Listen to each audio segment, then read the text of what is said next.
Okay, there we go. Good evening. Good evening, everybody. Welcome to our eChurch virtual Bible study here at Hope City Empowerment Church. I'm so glad. I got stuff everywhere. I'm so glad that you all are tuned in tonight. Happy Tuesday to you. Happy Tuesday evening. This is the day the Lord has made, and we are rejoicing and we are glad in it. Listen, you know what I want you to do. Let me get myself settled here. Okay. And we're getting ready to enhance this whole virtual experience at the top of the year. So, we're gonna do it up big for you all.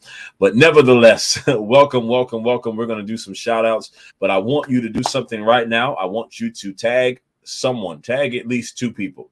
If you don't know who to tag, just hit that share button and go to Messenger, and whoever comes up, just tag them. Just start tagging random people and say, hey, we're on in virtual Bible study tonight. 18 of us are on, but we know we can do much better than that. I'm so excited to see all of you tonight. Tamara Greenlee, EP Guy, Shanae, Erica Lynn, Karen Mooring, Trusty Karen Mooring, Pastor Anika Brown, Pastor Moore. So glad to see you on tonight. Angela, our newest HC member. One time. Mother Timberlake, I'm so glad to see you on tonight. Sarah, so glad to see you. Deacon Anna, Susan, we love you and we're praying for you. Can't wait to see you hopefully very, very, very soon. If you're watching on YouTube tonight, copy that link, put it in a text message, send it to somebody. If you're on Facebook tonight, share it on your page. 20 of you. We are continuing tonight in our series. Yes, Karen. We are continuing in our series tonight. Entitled Vision, 4 Necessary Perspectives. We know last week the Holy Spirit hijacked us and we did not get to go over our last one. We're finishing the series tonight. We are finishing the series tonight with insight. I'm sorry. No, we've got one more. We've got oversight. We're going to do insight tonight. We're not going to be on very long. It's a very busy week. But nevertheless, we're going to do a little study tonight and we're going to look inward. But before we do that, this Friday is the Apostles' Ball. I am so excited to share with all of you and celebrate what the Lord is doing in my life, in my family's life, in the life of our ministry. And so we are culminating what we experienced with a celebratory ball. And I am hoping that you all are making plans to be with me from wherever you may be. I want to see you this weekend. We're going to have a good time together. This is just a small portion of my leaders and friends and family who will be there. And there will be many, many more. But Prophet Darius Walton will be having words. Bishop Hayward Hamilton, Overseer Ishmael Wilson, my beautiful wife, Overseer Nia Washington. Tyree Miller will be singing. Patricia D. Lightsey will be singing. The HC musicians will be there. And many of my other ministry friends, family. And all of that. So I want you all, please get your tickets and listen, send it to somebody else. Say, hey, join me for that night. And we're going to have a time. So I'm so looking forward to seeing you all. Hope City, I want you to text your other members and say, hey, are you going to be at Apostles' Ball? I want to see you there. All right. So let's get right into our study tonight. Good evening, Javon. Javon, are you still coming to the ball? You know how we do here. We just start calling people out. I want to get into it. So Carly, if you can manage comments, I will manage screens because I may be a little bit all over the place. Shout out to Sister Carly, who rides with me every Monday morning and every Tuesday and even Wednesdays for Midweek Push and manages our eChurch experience, which we're getting ready to heighten and bring to a whole other level starting in January. I'm excited. I'm going to be re-releasing 2 of my books, Manna, with additional sermons from this year. My wife, is that you? Can you bring me a copy of Manna that's over here on this table? And then also I'm going to be releasing a new book called Who Says You Can't Do It All. It is a revision of it with new additions, and it is called You're Not Crazy, But You Are Creative. This is a dusty copy, but this is my book, Manna, that came out. When did this come out? 2020? Yes. What is this? 22? Yeah. Jesus. Mm-hmm. Yes, it is. It is my book, Manna. This is my 6th book that I've published. And it is Lessons to Help You Live. It's quick blurbs from all of the sermons that I've preached since pastoring. And so, since it came out in 2020, that means that there are a whole addition to add to this. So we're going to be releasing it again. Yes, released during the pandemic. We're going to release it again, and we're going to have some additions to it. And we're also going to be releasing You're Not Crazy, You're Creative. So you'll be able to get a copy of this. We're going to revise this because I do not look like this anymore. But nevertheless, I'm so glad you enjoyed it, Pastor Nika. So listen, I know this is not the forum for this, but Pastor, I am considering whether to re-release it and keep everything in it or just release a second installation with sermons I've preached since then. I was thinking of just adding to this, and you'll have a deluxe copy to take with you. But yeah, it's good. It's even got some pictures in it. Some of the pictures are from the actual Sundays that I preached these. Here's one from a sermon I preached called The Lord Will Remember. It says, everything you couldn't do before, you will be able to do now. What wouldn't work before is getting ready to work for you now. Let's see. Another message I preached, your past wants you back. When you are stretched outside of your comfort zone, it is a testing of your faith, but true assignment is never comfortable. Rather, it is meant to enlarge your capacity for greatness. Whatever you do, stay with God. It is only because of him that your enemies have not triumphed. There's all different little tidbits in here. So, yeah. I'm going to, okay, so do a volume 2. All right, y'all put me to work, but nevertheless, I'm determined to get it done, okay? And listen, if you have not joined accountability group, I'm full of commercials tonight. If you have not joined my 7:30 a.m. accountability group, every Monday morning, about 26 to 30 individuals are on with me. If you are part of AG Tribe, put it in the comments. And we do morning coaching, morning impartation. We share with one another. We share testimonies. We keep each other accountable. We talk about our goals. It's a private group. If you want to join that group, all you need to do is search accountability group with Coach Cam on Facebook. You'll fill out about 3 questions, and then you'll be admitted to the group, and you'll get the Monday morning Zoom link. But I say that to say we are starting a new read for our accountability group book club. It is called the 12-week year. Get more done in 12 weeks than others do in 12 months. And we're picking that up, and we're going to start discussing that in our accountability group because we are crushing goals for this next year. We are elevating, we are ascending, we are vibrating on a greater level. We are moving into our next. All right. Got book in the mail today. Yes, I had them all order it. And so if you want to be a part of a community that's going to push you to be your best, I'm going to get a graphic up here next week to start promoting that. All right, Erica's book came as well. Then you want to join us, and we're going to start picking out from this book. Also, 2 things, and I'm giving you previews. By next week, I'll have some physical promotions. We're going to be doing an end-of-year mastermind to finish strong and start right. And so we're going to be doing impartation, and also with what I shared with you all last week as the Holy Spirit led and moved, we're going to be doing a private group session on warfare. Prayer, warfare, prophetic intercession. We'll be doing that very, very soon as well. So a lot of exciting and great things are coming up. I need to start doing it again, but I'm going to start promoting my text alerts so you all can get in the know. But if you haven't done that, go to CameronWashington.com and sign up. Put your email in the email box, and you'll start getting some emails on the various things that are coming up. So lots of exciting things. Manna is coming back out. You're Not Crazy, You're Creative, and the 12-week year. Okay. So I'm excited tonight. 28 of us are on. Let's go ahead and share it. I'm excited tonight because tonight's topic is going to be insight. And this is essential. I believe that it is a very dangerous person who is unable to look inside themselves, that they're always looking at everyone else, always pointing the finger at everyone else. Everything is always someone else's fault. But I want to push this further because the insight we're going to talk about tonight is also about the culture that we build and the systems we build that help us to move forward and wherever the Lord has called us. And so we're not going to be long at all tonight. Yes.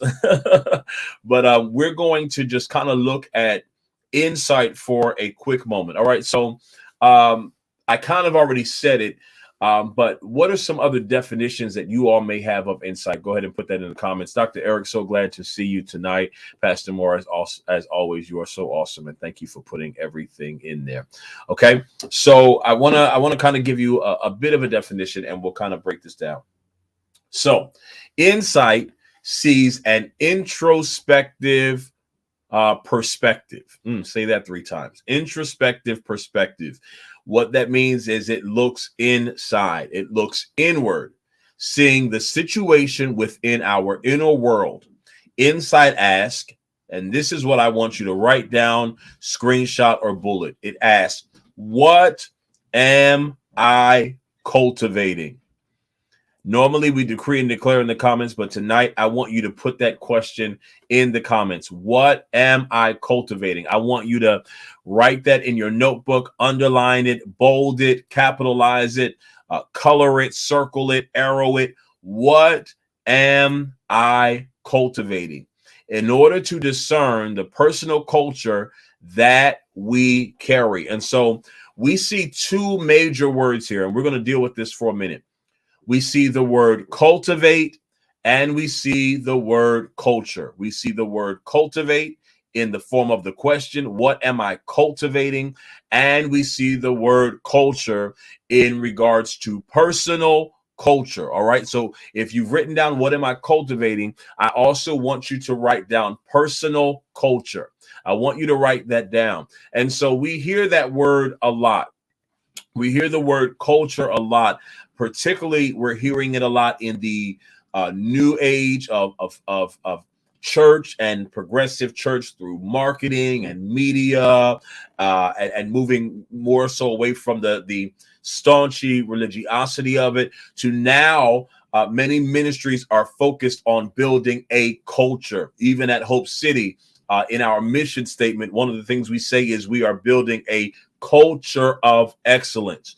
And that's important because from a personal perspective, it's important for you to understand and really be able to pinpoint what you are cultivating and what your personal culture is. I believe that a lot of us enter into toxic relationships. We entertain foolishness. We are in environments that are not best for us because we do not have a pulse on what it is that we are cultivating. That goes right aligned with our purpose and what we've been predestined to do. What am I growing? What am I grooming within me? What am I developing? And when I clearly understand that, then I'm able to cultivate it. I'm able to cultivate it and build a particular personal culture. All right. So let's look at these definitions really quick. So cultivate. That word cultivate means to try to acquire. Cousin Carrie, so glad to see you. Or develop. It is a quality, a sentiment, or a skill. It means to acquire or to develop. Then we see that word culture. That word culture means belief, ways of being, and ways of doing. Beliefs, ways of being, or ways of doing. So every single one of us, whether you have been able to fully identify it or not, every single one of us has a personal culture. Now, and again, we'll hear that word. Some people will say, well, in my culture, we marry at this age. In my culture, we do it this way. That is not just related to a particular body or group of people, but it also relates to within our within our inner self, that we all have a particular culture. And so your culture is comprised of what? Your beliefs, your ways of being, and your ways of doing. So everything from the time you wake up to how you fold your clothes, to the music you listen to the environment you surround yourself in, to the music you play. All of these things encompass your culture. All of these things are part of your culture. So your culture may be to establish certain rules or regulations within your home. So, in my home, you take off your shoes at the door, or, we do it this way. These are all a part of your personal culture. And it's important to understand that, because there must be a marriage between your personal culture and what you are trying to cultivate. And a lot of times the stress that many of us have is that the two are not synonymous. There is a breakdown between the culture that we've adopted and what we desire to cultivate. Come on here. The culture that we've adopted and what we desire to cultivate. For example, I may want to cultivate a field of vegetables or a garden of vegetables. But if my culture is to be inconsistent, or if my culture is not to properly till the soil, or to be late, or do it out of season, then I will never see what it is I'm trying to cultivate, because my culture does not match it. Are y'all with me? I'm losing some of y'all, but come closer, come closer. So we have to understand that in order for us to be able to see the manifestation, not only of what God has said, but what, Tona, so glad to see you, but what we desire in our life, then our culture must come in alignment with what we're trying to cultivate. If you're trying to cultivate success in your life, if you're trying to cultivate financial prosperity, then your culture cannot be to spend unwisely. Your culture cannot be to not manage your money or not keep an account of it, because it is in direct conflict with what you are trying to cultivate. And so insight, I say all that to say that insight does what? It sees with an introspective perspective. It looks inward, seeing the situation with our inner world. Insight asks, what am I cultivating in order to discern the personal culture that I carry? So this, what this ultimately does is it breaks down the opportunity, or it dispels the opportunity to blame everyone else and everything else for what we don't see show up in our life. Oh man. I knew I wouldn't get a lot of viewers and a lot of comments on tonight, because now we've got to look inside. So now we do some personal work. Let me say that again. What insight does, and a healthy intro perspective, it eliminates our ability to blame everything and everyone else for what is showing up in our life. It causes us to take responsibility. It causes us to take accountability and begin to look and say, although I've experienced this, although this has happened, although I may be a product of this, I now have the ability to create a different culture, to create a different culture. For example, you may work at one job and the culture of that job may be to dress down. It may be that there is recreation. It may be that you call your boss by first name. And so you've become accustomed to that culture. But when you go to your next job, it may be in a direct difference, right? That job may be one where you call your boss Mr. James or Mrs. Williams. It may be where you have to be in business attire. There may be certain protocols that are transparently different, but it's up to me to make a decision that although this was the environment I was formerly in order for me to be successful where I am now, I've got to be, Lord have mercy, I've got to be willing to adopt and cultivate a different culture. Hear what I'm saying?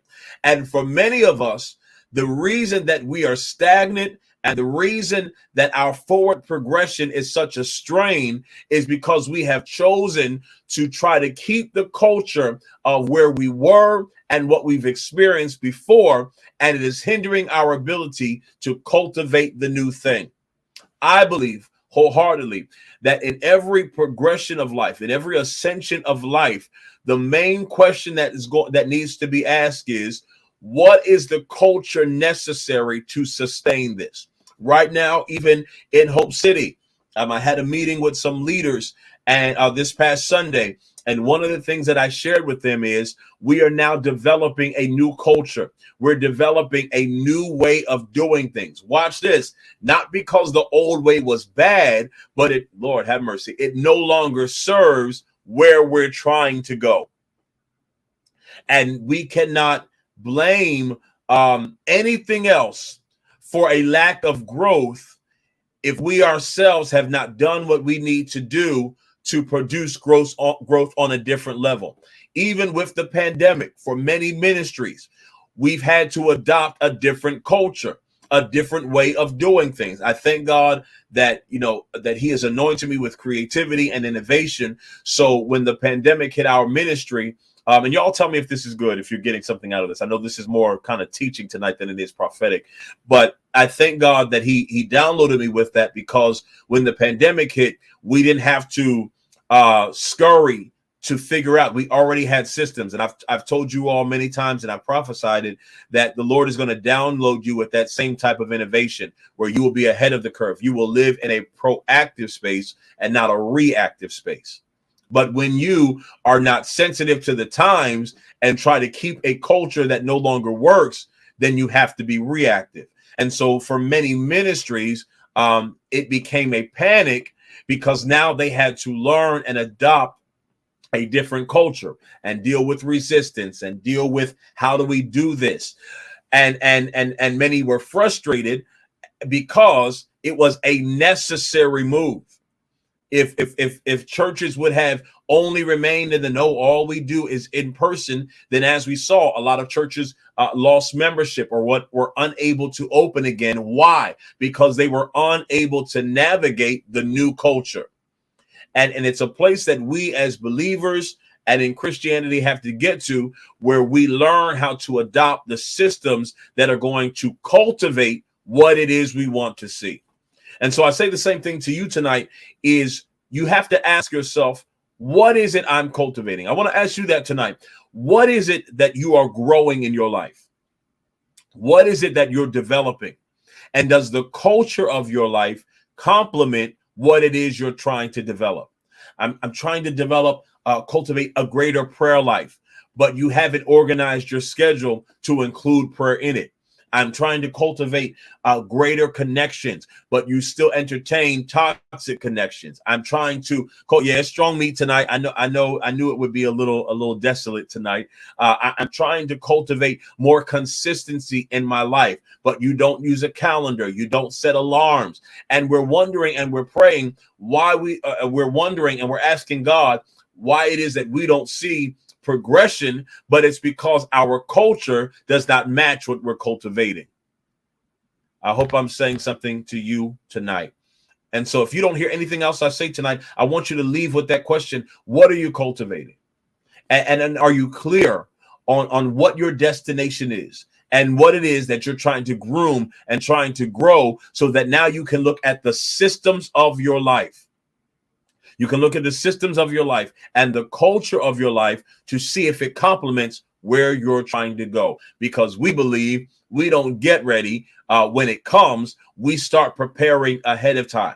So even as the year is coming in, not just in ministry, but in my personal life, I'm beginning to assess, okay, if this is where I'm trying to go in 2023, does the culture of my life match where I'm trying to go? Come on, y'all. It's not enough for me to just say this is where I want to be. I've got to now identify the destination, identify the goals, but then begin to look at the systems of my life to see if they will allow me to actually accomplish that. And many of us get stuck in that in-between place. We see where we want to go, but we haven't adopted new systems and a new culture to make sure that we reach that destination on time. My wife and I right now, and here's the other thing I want to say with this insight, is also having a sensitivity where the Spirit of the Lord is trying to take you even before you fully see it. For my wife and I, Pastor Moore is on. We're going to be meeting with her this week, and we've been having discussions. The Lord spoke to me even through this course of these last weeks concerning my wife, Overseer Washington, Overseer Naya, And I began to sense where the Lord is getting ready to take us in 2023. I began to sense it. I don't have to wait until we're in 2023, but I began to feel a sense of how he was going to shift us. And in having that prophetic insight, now it's up to me in the natural to make sure, up to us to make sure that we start developing systems to be prepared for what God's going to do. See, many of you, your next will not be released until you work your now. Your next will not be released until you work your now. And as long as you get stuck in what you see and not what you see, then you're going to be behind in being able to manage where God takes you. That's why many individuals will hit a season of success or a season of prosperity, but they burn out or they fizzle out because they hit the season, but there was no management or there was no grooming to prepare them to be able to withstand what God was getting ready to do. Man, flip that track and rewind it back. Yeah, EP said you said that way too fast. I'm telling you, you will not be able to be prepared for your next until you properly manage your now. And that means you've got to be preparing systems now. It is like an individual who plays the lottery, and they play the lottery. No, we don't do that over in Holiness. Somebody who's real religious just clutch their pearls. I don't gamble because first, I work too hard for my money, and I only believe in guaranteed returns. And the Lord said, prove me. He said, put me to test. Nevertheless, for the sake of example, and they win the lottery and they get this great sum of money. More in many cases, not all, but in many cases, or even someone who sees great success, and they get a lot of money. If there has not been a culture developed in them to manage that, as quick as they got it is as quick as they will lose it. And so insight says that I've got to introspectively look to see, have I developed a culture in me to sustain where God is getting ready to take me? And so I say that in the example I was giving of myself and my wife is, that sounds good, right? Is that as I began to sense what God is doing, I began to tell her we need to develop a team to make sure that we are prepared for what God's getting ready to do. Because there is nothing worse than entering a great season and being stressed because you can't manage it. There is nothing worse than being in that position. So what we've began to do is develop a culture and a system and bring individuals who we know have the insight and the skill sets that we need to be able to manage where we're going. Now, let me say this, because part of your personal culture also includes who you surround yourself with. Let me say that again. Part of your culture, your personal culture. I'm sorry, I'm getting Shopify alerts from our store. Glory be to God. Part of our personal culture is also who we surround ourselves with. I was sharing with my wife again that as we transition in certain areas, whoever comes along with us has to also be able to adopt the culture. Whoo, God have mercy. We could really, yes, Karen, we could really stay right there, because there are many of us who the individuals who we surround ourselves, although they are pleasant to look at, although we love to laugh with them, their personal culture is in direct conflict with what you are trying to cultivate. And I don't know about you, but I'm at the place where anyone who is connected to me, anyone who says they are connected to me, has to have the same type of mentality and the same culture. I'm laughing because my wife and I were at an event, and if she's watching, I'm sure she's getting ready to laugh as well. And there was an individual who was seated next to us, who was just literally just vexing everyone who was around us. And when confronted, one of the things that she said was, "This is not my tribe," right? And although she was the issue, she was in that moment able to identify, okay, I don't exactly fit in here. And so for many of you, You've got to be able to identify and come to some hard truths to ask yourself, are the individuals who are on my team, the individuals who are in my friend circle, the individuals who I surround myself, do they have the culture for what I'm trying to cultivate? I can't be looking to invest and allocating my funds in property and real estate, and the culture of the individuals around me is how they're always broke. Hear what I'm saying to you. Hear what I'm saying to you. I've got to make sure that everything around me comes into agreement with what it is I am trying to cultivate. Okay. All right. I feel like I'm talking so fast because I get so excited, and we're actually almost done. Okay. So everything. So let's look at that one more time. So insight. Tonight, we're talking about insight. Our series is 4 types of necessary perspectives. Insight sees an introspective perspective. It means I don't blame everyone else first. I look in me to make sure, is this right? Hear that? I believe that insight is twofold. It deals with the culture and the cultivating, but it also deals with having some realistic conversations. That if I am seeing the same situation occur in my life over and over again. If I'm just going to use this because we're on a ministry platform, so I'll use this. If I have been at 3 churches in the last 2 years, and at every church I am coming up against conflict, I have to take a minute and say, okay, wait a minute. Is there something in me?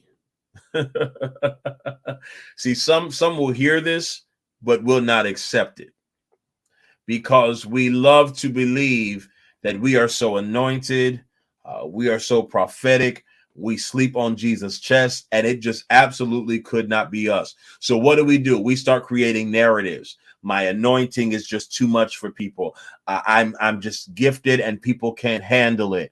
I'm just outspoken and people can't take me. We start creating all these narratives, and we don't realize that maybe there's something in us that needs to be cultivated differently. Yes, Shanae. Maybe there's something in us that needs to be cultivated differently.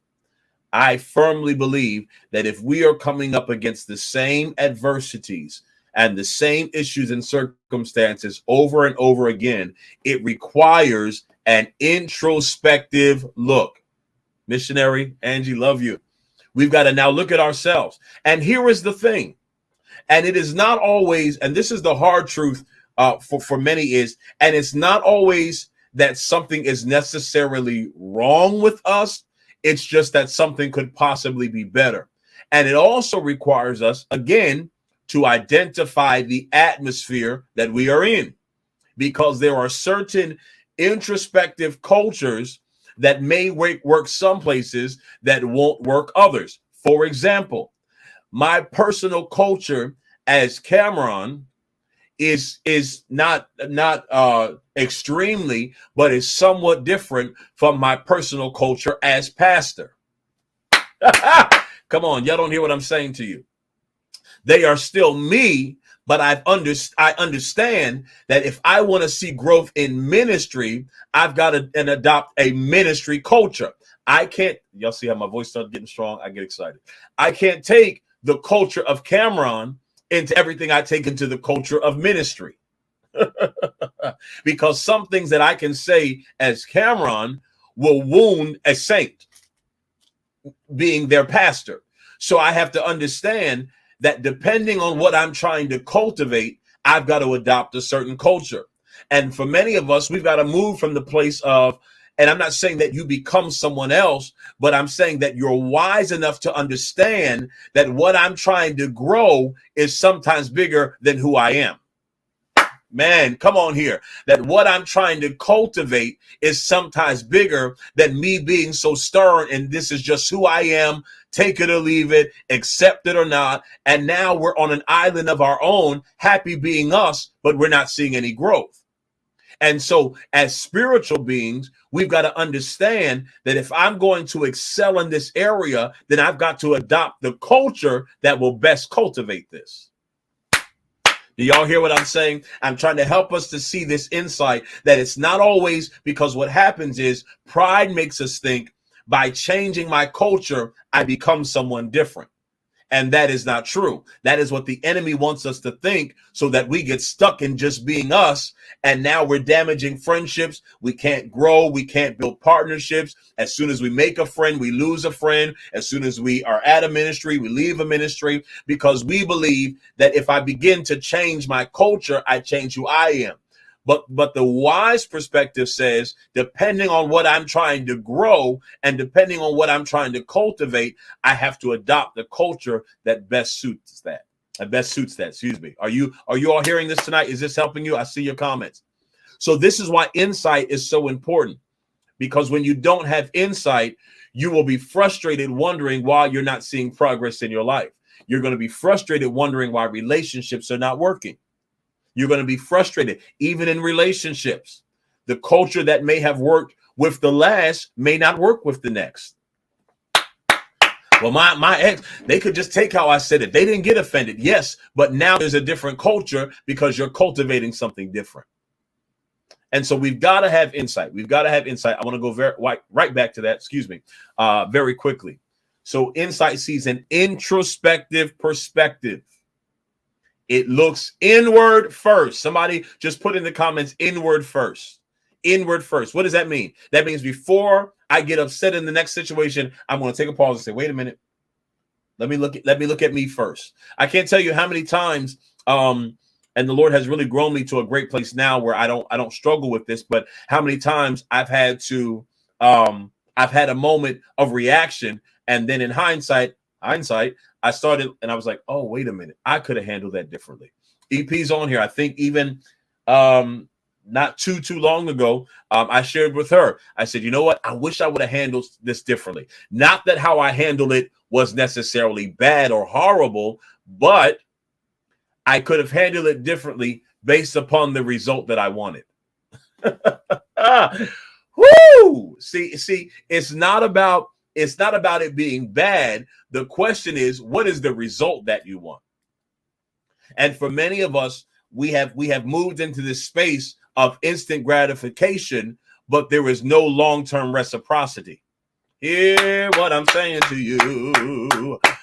There is quick gratification, but there is no long-term reciprocity or prosperity. That moment gratifies you, but you have nothing to show from it afterwards. So now you've spoken your mind, but now you've lost what could have been a potential great connection.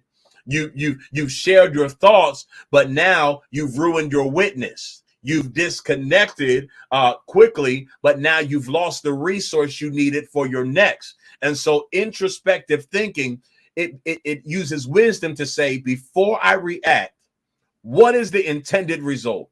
What is it that I want to cultivate from this? Do I just want to speak my mind? Do I just want to get it out? Or am I looking forward to say, after this is over, what do I want from this? And this is the place that we've got to get to. And it's a place of prayer, but it's also a place of breaking our will and breaking our pride. Because pride and strong will wants instant gratification. I want you to know how I feel. I want you to hurt like I hurt. I want you to know I'm not to be played with. I want you to know all of this. But what after that's over? After that's over, what do I want to gain? And some of that gain is not from the direct interaction. It's sometimes, what do I want to gain in the spirit realm? Do I want to let this person or this thing affect me? Or do I want to see that, God, you can trust me in situations like this to bring me to my next? See, if I, as a pastor, if I could not deal with conflict resolution, and whatever the issues of those I lead, or betrayals, or whatever it is, if I couldn't deal with that on this level, and every time I broke down or every time I preached about it over the platform, there's no way that God could trust me with this next level, because with this next level comes more of that. But if my mindset is to always be on the defense, if my mindset is to always first look outward, then there's no introspective thinking. Missionary, am I doing all right? Deacon Anna, am I doing all right? But because my desire is to reach my next, Lord have mercy, I can't be defeated in the present moment, because the present moment is not greater than where I'm trying to go. And this is what I even share with my leaders. And I believe it's a grace that comes with pastoring, but I believe it's a grace that God is going to give you, because for every single one of you who have a next, introspective helps you to look beyond what you feel in the moment, helps you to look beyond how you want to react in the moment, because I've got somewhere else I'm trying to go. There is something else I'm trying to cultivate. Whoo! Yes, Lord. Yes, Lord. Yes, Lord. Yes, Lord. Yes, Lord. It's a grace, I'm telling you. But it has brought me into great blessings and great peace. When I tell you, and I'm not, some people would say, "Oh, don't speak that because things are going to break out." The devil is a liar, because I fully walk in the authority that God has given me. So I can say things like this and not be afraid. Because the devil's under my feet. Glory to God. But I have such a peace in my life. I have such a peace because I am extremely focused on what I am cultivating around me. I am extremely serious about the culture. I'm not saying that issues don't arise or there's no growth left for me. There's several areas that I'm still growing in God, and God is still strengthening and developing in me. But I am so particular because I have a clear destination. And when you begin to understand where it is that you want to go, then it becomes extremely crucial to look at everything that helps you to cultivate that. Everything. So I don't want people around me who are just good for a good laugh and can send me a Instagram meme and can send me a funny video. No, I want to know, where are you going? What does your circle look like? What are your daily habits like? Those are the areas that we've got to begin to ask, so that when we look, everything around us cultivates that. Even for some of you, I'm not going to go down this street this week, Lord, but I hear the Lord say that even for many of you, not for many of you, I'm sorry, but for a few of you, the instability even that you feel in your life is because you're surrounded by too many cultures. You know how they say you can't eat? What do they say? You can't eat at everybody's table. You know, you have so many different cultures that when you go to church, you've got your joy and you're getting the word, but then you go home and there's turmoil. Then you go to your job and you're frustrated. Then you get in text messages with your friends and all of these different cultures, and your field has been corrupted. Your field has been corrupted. It's just like a farmer who cultivates, right? They cultivate that field. They till the soil. They make sure that weeds are pulled up. They make sure that they've done something to keep buzzards from coming and eating the seed. Many of you, what you've got to do now is you've got to understand, what are you growing in your garden? What is the product you are looking to produce? If you're looking to produce more peace, then you got to get rid of some of that toxic stuff that's eating at what you're trying to cultivate.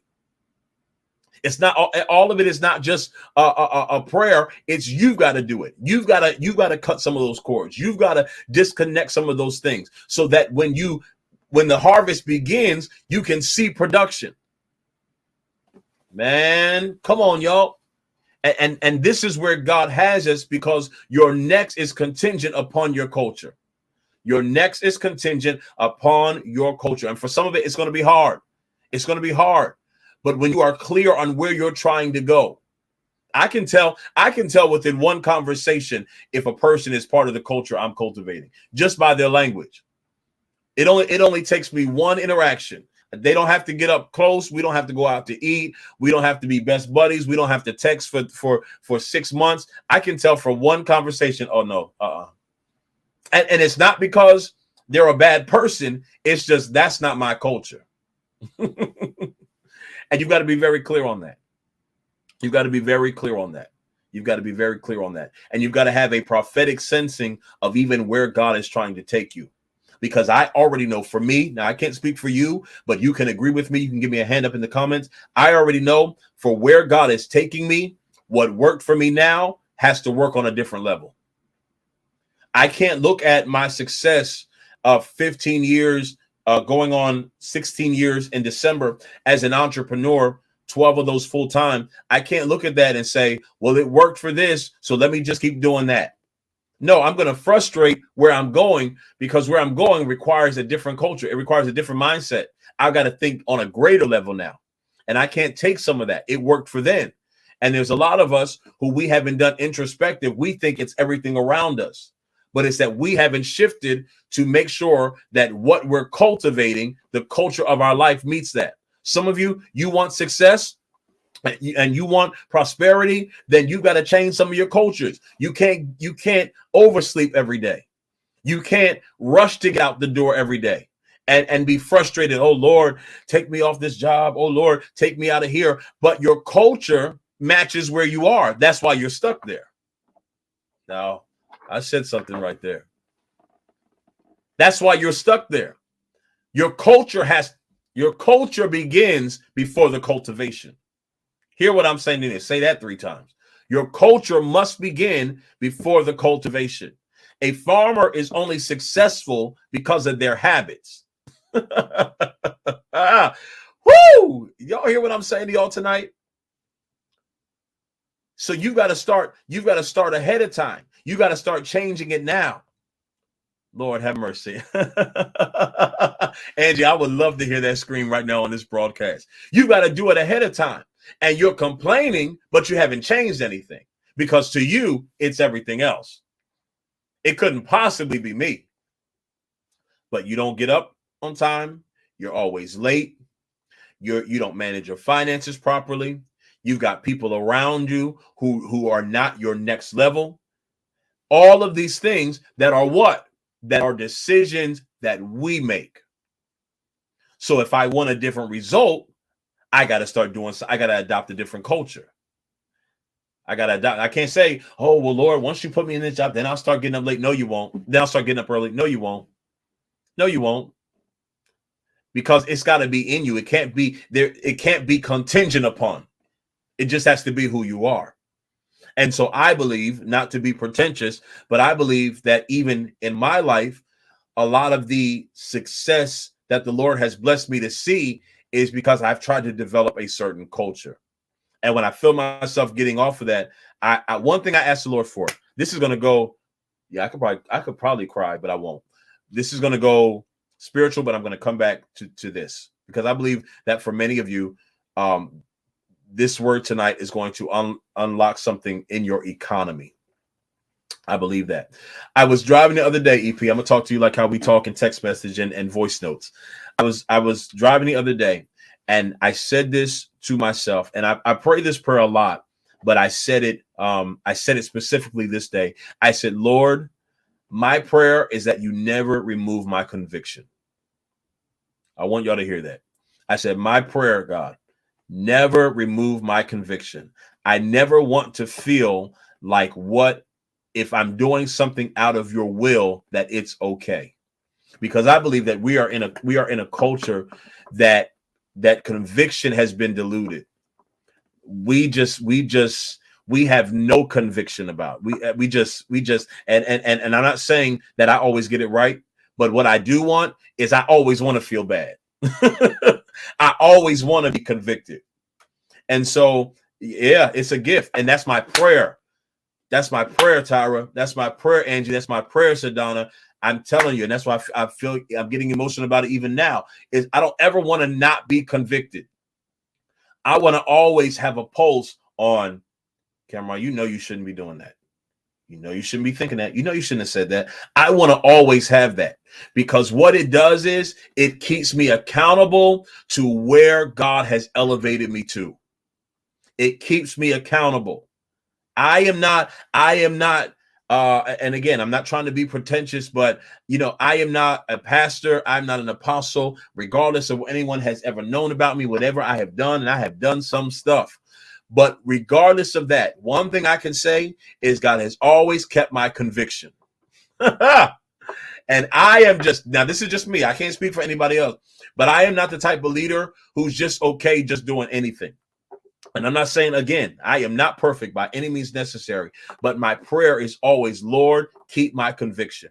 And I say that to say, this is part of having an introspective perspective.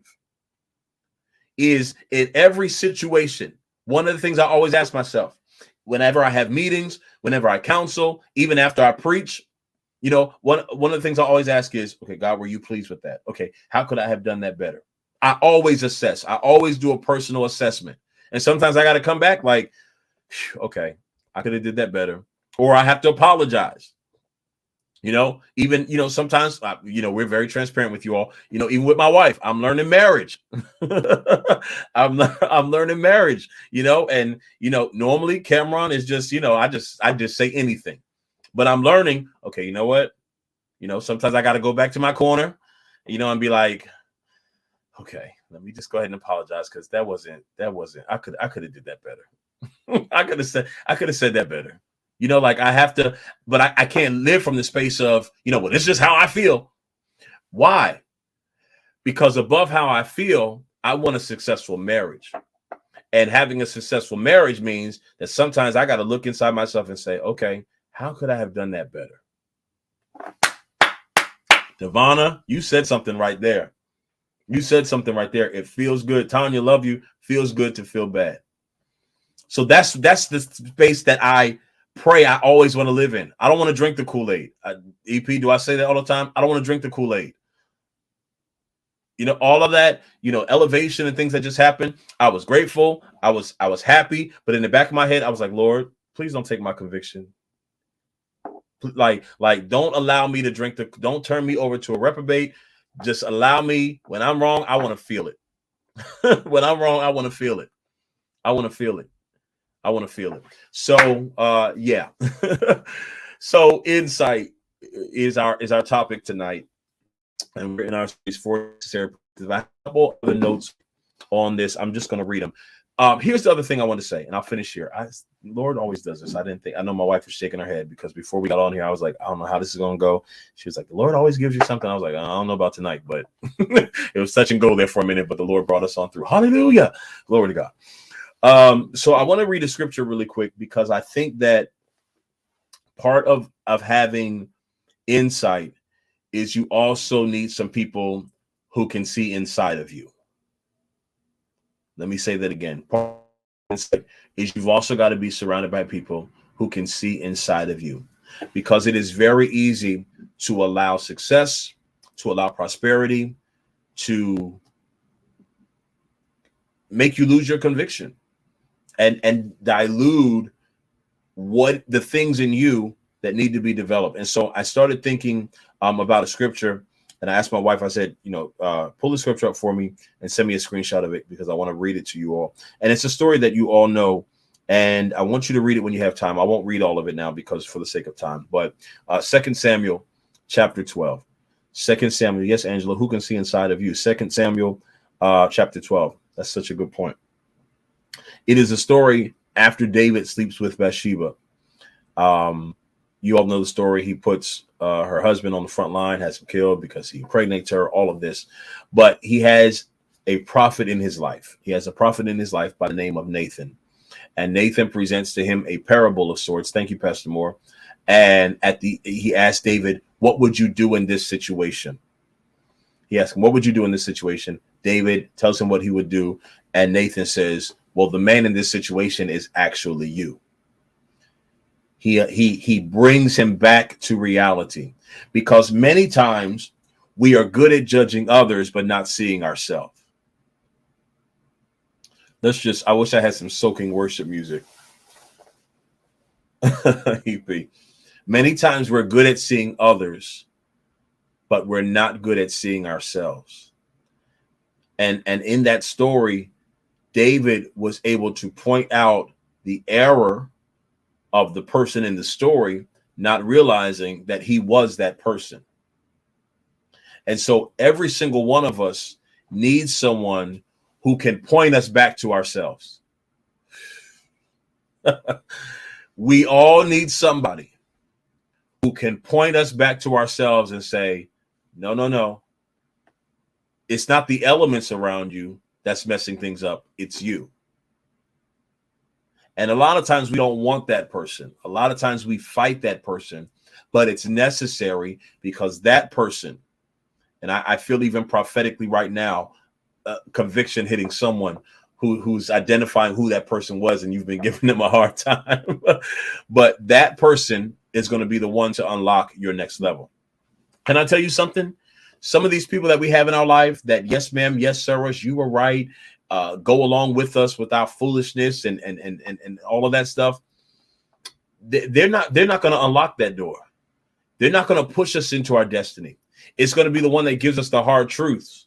It's the one that's going to say, I love you, but you were wrong. I love you, but that wasn't right. It's going to be that person that's going to unlock our next level. And so I want you to hear that tonight. Every single one of us needs someone who points us back to ourselves. Yes, who leads us to God, but who also points us back to ourselves. That says, before you start blaming everybody else, look in here. What role did you play? What did you do? How could you have done it better? And so I want to leave you with that tonight. I want you to read that scripture when you get some time. I think I wanted to read the other thing and we'll finish here. Did this bless you all tonight? We're just having a little conversation. 31 of us are on right now on Facebook and on YouTube. It is important to not just identify what has and currently is being cultivated, but also what needs to be cultivated. Through insight, we identify areas of attitude, mindset, and character. Hear that. Through insight. If you're writing notes, write it down. One of my scribes put it in the comments. Through insight, looking inward, we identify areas of attitude, mindset, and character.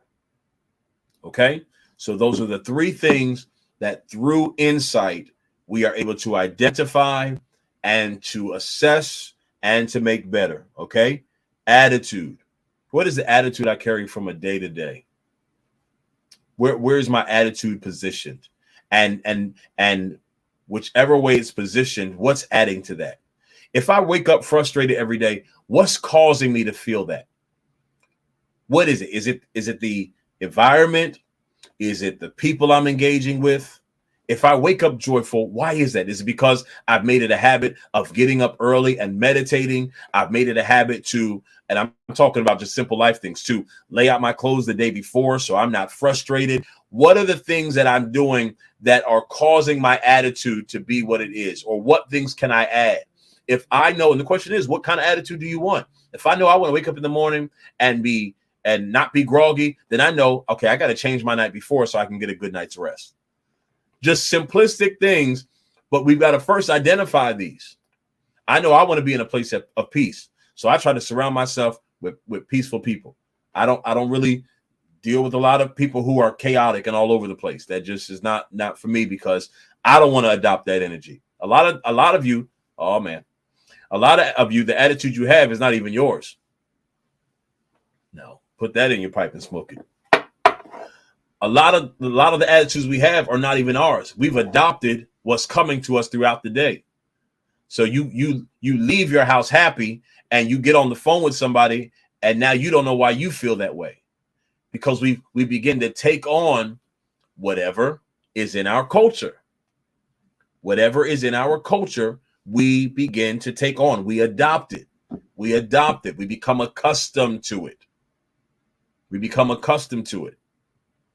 I remember when I went to China, I didn't know this, but they everything they consume is warm. So the milk was warm, The water was warm, and it was a culture shock to me because it wasn't what I was accustomed to. But as the week went on, I began to get used to it because it was the environment I was consistently in. And so it's the same thing with you. Whatever you are consistently around, you're going to adopt. If you are consistently around people who are always talking about how broke they are, you're going to adopt. Whoo, EP. If you are consistently around people who squander their money, that's going to become a part of you. Man, I don't even have time to go down that street, so I have to go there another time. Anyway, attitude, mindset, and character are the things that we can identify as areas of growth and development through our perspective that we're talking about tonight, insight. All right, I hope this blessed you tonight. I hope you gained something from it. Thank you, Sadana. Sadana, I just heard you say pastor, apostle. But I pray that this blessed you tonight, and we're on this journey together. I'm telling you, I am determined. I'm determined. I don't know about y'all. I am determined 2023 is going to be a great year. I've already said it in the heavenlies. Yes, I've already. We were at Pastor Hannah's church Saturday, and he was talking about them allocating a building, and somebody else was going after it. And he said, I went in the spirit and canceled their contract.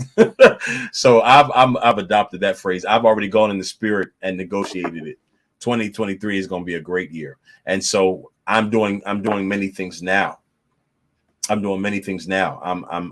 looking at the culture. I'm looking at the culture, shifting things, putting things in different places, putting pieces together. Okay, this is what I need. In order for this to work, this is what we need to do. I told my wife, in order for us, we've got these businesses that are going well and products. Okay, we're not going to be able to be sitting in our living room fulfilling orders all of 2023 because we're going to be traveling. Okay, what do we put in place? Yes, Tiana, it's going to be great. What do we put in place? Who do we need? We're not going to be able to be stopping to try to, send out our text alerts and an email blast, and because we already can see a pattern of where God is taking us. So we're not going to wait. We're going to start getting it together now, and we're going to assess it, and we're going to build a culture, right, of individuals who we know can work at the speed that we need to work at, can adopt the mindset, can adopt the attitude. I met with some of my leaders on Sunday. I think Devonna was on here. I met with her. I was like, hey, this is what we got to do. This is what I need. Can you handle it? Can you do it? Identifying individuals who can do it, who can help me cultivate, because I'm growing something here. Somebody just put that in the comments. I'm growing something here. Matter of fact, don't even put the G on the end of growing. Just say grow in, GROWIN. And so because I know what I need to cultivate, I got to make sure I have the right people in place.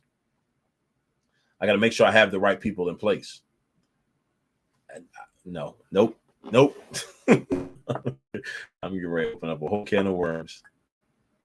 Yeah, I'm growing something here. So, and that's my phrase to everybody. Look, this is where I'm going. So you either have to adopt this culture, because here's the thing. This is why I got to get off here. See, here's the thing, and I'm gonna take it from a ministry perspective, but you adopt it in your personal culture. Here's the thing. Even as I share with my leaders, and many of them are on, and I'm going to share it in our leadership, is I'm growing something, and the growth can't stop because you don't get it. Now, I just need a few people to just say, Apostle, go ahead. This is the mindset. Now, to some that will seem harsh. Oh my God. Oh, that's so offensive. No, I have to. There's no other choice. There is a level we have to arise to, and so I can't stop this growth trying to keep pulling you to get it. If you ain't got it by now, you're never going to get it. So that's what you got to adopt in your life. Stop trying to pull people along. Some people, they're just gonna have a negative mentality. That's just them. They're just going to always see it from a lens of poverty. That's just them. You can't keep trying to get them to understand. You gotta now pray, okay, Lord, show me who needs to be in the right position, who I need to switch out, who I need to move in. Again, I'm using ministry, but I'm talking about you in your life. because I am growing something. Like this has to grow. It's not an option. You have to grow. It's not an option. You can't, even for those of you, I'm over time. Okay. I'm done right here. Even for those of you who 2022 has been successful, I need you to hear this prophetically. I need you to hear this. Even for those of you who 2022, because all of us, life is not all bad, right? For some of you, you've had a great 2022. You've seen productivity, you've seen progress, you've seen development. Even for you, you can't be in November of 2023 where you are now. It's not enough to level out. You got to celebrate what happened, but now you got to be looking to the next. You got to celebrate what happened. Even after the elevation, I was like, okay, thank God. Okay, yes, apostle now. Okay, now what's next? What do we need to be doing?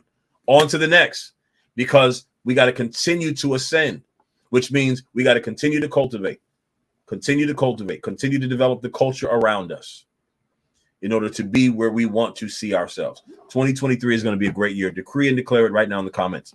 Make it legal in the spirit. What does that mean? It means heaven isn't going to do it until you legislate it. Whatsoever you bind on earth shall be bound in heaven. Whatsoever you loose on earth. So in order for heaven to activate it, in order for heaven to move on it, you've got to legislate it. You've got to decree and declare it. You've got to decree and declare it. So, on to the next. That's right. We're moving. This train is out the station. Gone. All right. I love you all. I love you all. Listen, if you want to sow tonight, sow to the ministry. Sow to $HCE give. Yeah, it's going to be great. It's going to be great. And I'm taking everybody with me who wants to go. How about y'all? I'm taking everybody who's ready to soar. It's not going to be for the faint of heart. Tyra, we soaring. Susan, we are soaring. Shanae, we are soaring.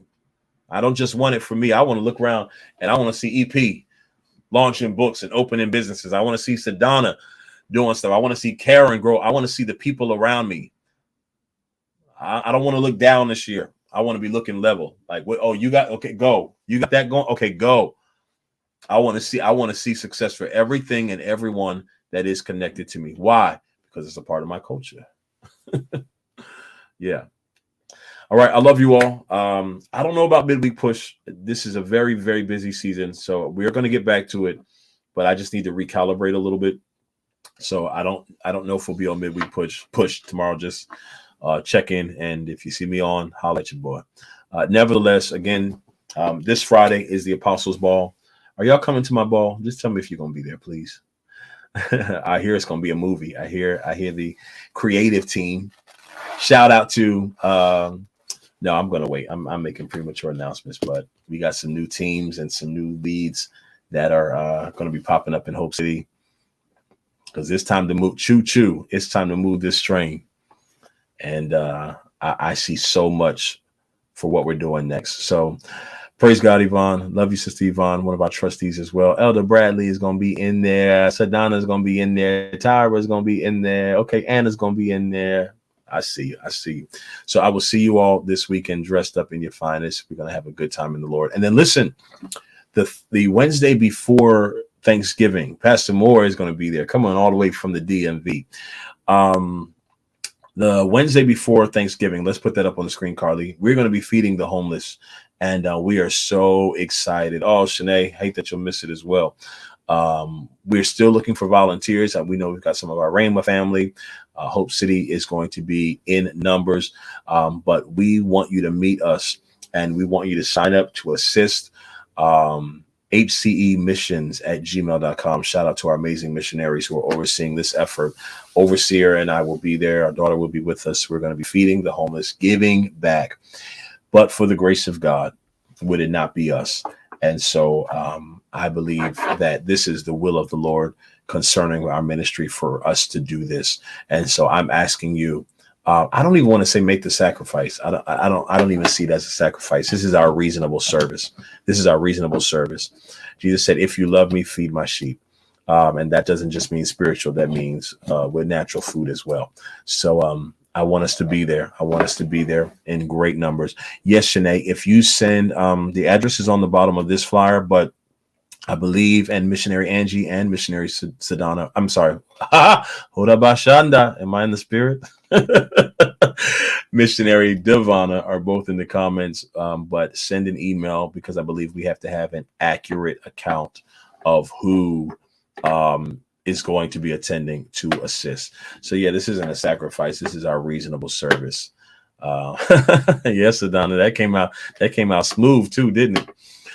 Okay, and then our holiday Sunday is coming up. It is holiday Sunday on December 11th. We're going to have pop-up shops. Overseer and I will be there with Washington Lux, Washington Proper. She may even have some of her Beauty by Naya and Body by Naya products. I got someone else who texted me today and said, I've got 3 vendors who are ready to sign up. So another person who said, I'm signing up. I'm going to be doing cakes. So we've got, okay, there she is. So you can inbox one of them, and missionary Angela Cason or missionary Devonna Myers, and they can give you more information, Shanae, on that. They're doing an excellent job. I'm so very proud of them. But we want you to sign up. Our sister Fatima Grant and sister Karen Mooring are assisting to oversee this event. And we're going to have all types of amazing things. And thank you. Yes, Angela, you can definitely reach out to them in regards to sowing a seed to help with missions efforts. So we're looking for more vendors. If you are a vendor, if you sell anything, definitely you want to sign up for a table, and we're going to have all kinds of amazing things. We're going to turn it into a winter wonderland for that Sunday. Also, don't forget Activate Night is coming up. New Year's Eve, we'll have some promotions and things coming up very, very, very, very soon for that. Listen, I don't know if we did it or not, but I believe that this Sunday is also supposed to be the crockpot contest. So I don't know if who's bringing stuff, but if you are, we can't wait to sample. All right. Yes, we support vendors at Hope City. We certainly do. All right. I love y'all with the love of the Lord. I pray you are blessed tonight. Do some of that introspective thinking tonight and ask yourself, does my culture, does my way of thinking, do my beliefs, does my attitude, do those I surround myself, do they complement what I'm trying to cultivate? They are not the same, but they work together. Does my culture, the culture of my life, my habits, my behavior, my belief, my connections, do they complement what it is I'm trying to cultivate, where it is I'm trying to go? Oh, Cousin Carrie, we love you too. We love our Rainbow family. And Minister Carrie is actually our real family. She is my wife's first cousin and now my cousin as well. And we love you tremendously. All right. I love you all. Y'all give a shout out to Carly one time, who always is faithful and consistent. She's a part of our amazing media team, along with Sister Shireen and Michaela and Bree, and we love them so much for all that they do for our ministry. And guess what? It's getting ready to get crazy, y'all. It's getting ready to get crazy at Hope City. I'm telling you, what the Lord has been showing me and what we're getting ready to do is going to be ministry, next level ministry for sure. All right, pray for one another. I'll see you all later this week. Be blessed in Jesus' name.